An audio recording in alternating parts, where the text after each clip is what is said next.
Hi friends, I am Dr. Rishi Shukla. I am heading the Department of Endocrinology at Regency Hospital, Kanpur.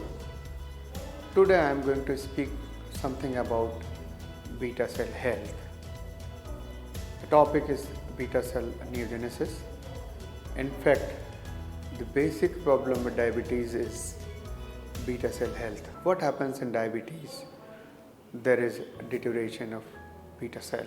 When diabetes is for the first time detected, I am talking about type 2 diabetes, the 50% beta cell loss is there. So ever since we have been discussing about diabetes, we have been talking, can something be done with beta cell health? And what happens at the time of diagnosis? It is 50%, and as time progresses, the beta cell deteriorates, and there comes a point when beta cells no longer work. And as per UK PDS estimates, between 6 to 10 years, there is need for insulin. So can something be done to improve beta cell?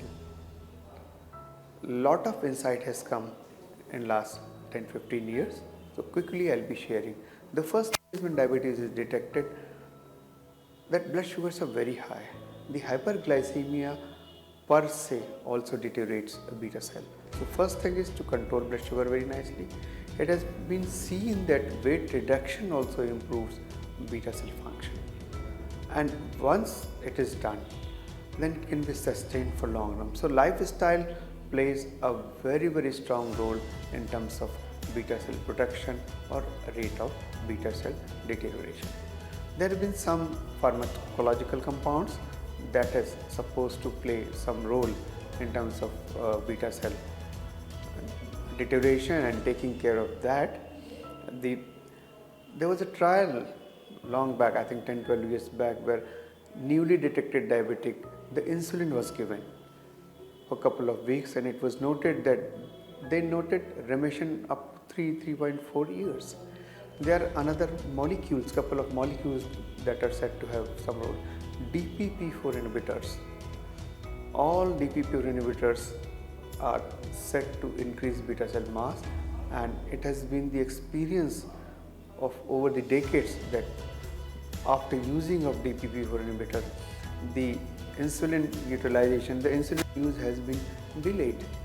Glucagon-like peptide is another molecule which again increases the beta cell mass, and it is seen that if you use this molecule early in your practice, the results are going to come fast and going to last longer.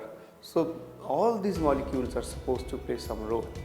Glitazones have some role, but the lifestyle, initial use of insulin, DPP4 inhibitor, and glucagon-like peptide. And now good thing is we have oral glucagon-like peptide available. So those who can afford it is expensive. Those who can afford, it's a very good choice. So nowadays the understanding is treat patients aggressively, bring down blood sugar to normal or maybe less than normal. I mean, it would be fine if you keep your patient's blood sugar to HbA1c 6.5 or 6, 7, 5.5. I mean, less than normal.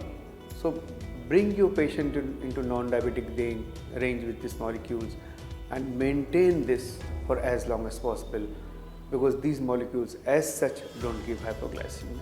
With this, thanks a lot for your kind attention. Thank you so much.